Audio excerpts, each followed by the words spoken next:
2026 বৰ্ষত হ'বলগীয়া মেট্ৰিক আৰু হায়াৰ ছেকেণ্ডাৰী পৰীক্ষাক লৈ আহি পৰিছে এটা ডাঙৰ খবৰ। এইবাৰ HSLC আৰু হায়াৰ ছেকেণ্ডাৰী পৰীক্ষা অনুষ্ঠিত নহয় কোনো প্ৰাইভেট বিদ্যালয়ত। নিৰক্ষক হিচাপে নাথাকে প্ৰাইভেট বিদ্যালয়ৰ কোনো শিক্ষক শিক্ষয়িত্ৰী। পৰীক্ষাক লৈ আহিব নতুন নিৰ্দেশনা। এই বিষয়ে ইতিমধ্যে অসমৰ মুখ্যমন্ত্ৰী ডক্টৰ হিমন্ত বিশ্ব শৰ্মাই এক বিস্ফোৰক মন্তব্য কৰিছে। এতিয়াৰ পৰা HSLC আৰু HS পৰীক্ষা কোনো প্ৰাইভেট বিদ্যালয়ত অনুষ্ঠিত নহয়। এই পৰীক্ষাত কোনো প্ৰাইভেট বিদ্যালয়ৰ শিক্ষক শিক্ষয়িত্ৰী নিৰক্ষক হিচাপে নাথাকে আৰু এই পৰীক্ষাক লৈ আহিব নতুন নিৰ্দেশনা। এই বিষয়ে অসমৰ মুখ্যমন্ত্ৰী ডক্টৰ হিমন্ত বিশ্ব শৰ্মাই কি কৈছে সেয়া এবাৰ শুনাই ল'ব বিচাৰিছো। এইবাৰ প্ৰাইভেট স্কুলত পৰীক্ষা নহব। হায়াৰ ছেকেণ্ডাৰী মেট্ৰিক দুইটাই চৰকাৰী স্কুলতে অনুষ্ঠিত হ'ব। পৰীক্ষাৰ যিবিলাক নিৰীক্ষক ইনভিজিলেটৰ তেওঁলোকো আগে পিছে আমি প্ৰাইভেট বিদ্যালয়ৰ শিক্ষক শিক্ষয়িত্ৰীক আনো। এইবাৰ সিদ্ধান্ত লোৱা হৈছে যে প্ৰাইভেট স্কুলৰ শিক্ষক শিক্ষয়িত্ৰী নাথাকিব, কাৰণ কৰবাত কিবা ভুল হ'লে প্ৰাইভেট স্কুলৰ শিক্ষক শিক্ষয়িত্ৰীৰ ওপৰত চৰকাৰৰ কৰ্তৃত্ব নাথাকে, আমি একশ্যনো ল'ব নোৱাৰোঁ।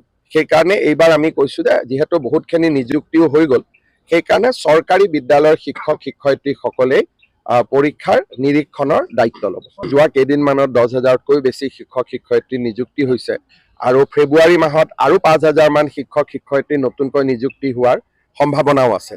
গতিকে মোৰ মতেদি শ্বৰ্টেজটো নায়েই, কোনোবা জিলাত ছাৰপ্লাছে থাকিব। পৰীক্ষাৰ কাৰণে পঢ়োৱাৰ কথাটো বেলেগ, পৰীক্ষাৰ নিৰীক্ষণৰ কাৰণে যি শিক্ষক লাগিব অলপ বেছিকৈয়ে থাকিব। স্বাভাৱিকভাৱে নিৰ্বাচনৰ সময়ত যিহেতু পৰীক্ষা অনুষ্ঠিত হ'ব, আমি বহুত বেছি খা খবৰো লৈ থাকিব নোৱাৰিম।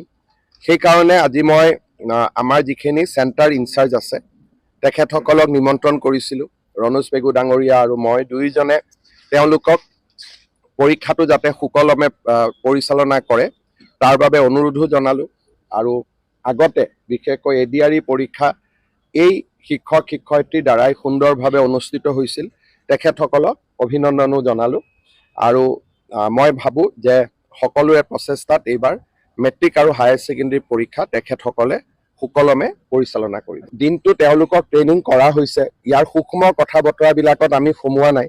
কেনেকৈ পৰীক্ষা আনিব লাগিব, ক'ত মোবাইল থ'ব লাগিব, ক'ত CCTV ল'ব লাগিব, পৰীক্ষাৰ প্ৰশ্ন কাকত ক'ত থাকিব, ই এটা দীঘলীয়া প্ৰশিক্ষণ। সেইখিনি আমাৰ স্কুল এডুকেশ্যন বৰ্ডে কৰিছে, সেই বিষয়টোত আমি সোমোৱা নাই। আমি মাত্ৰ তেওঁলোকক এইটোৱে পৰামৰ্শ দিছোঁ যাতে পৰীক্ষাটো ভাল কৰি আপোনালোকে পৰিচালনা কৰে। আপোনালোকৰ ওপৰত আমাৰ বিশ্বাস আছে। ইলেকশ্যন থাকিব, আমি বেছি খবৰ ল'ব নোৱাৰিম, গতিকে আপোনালোকে যাতে ভাল কৰি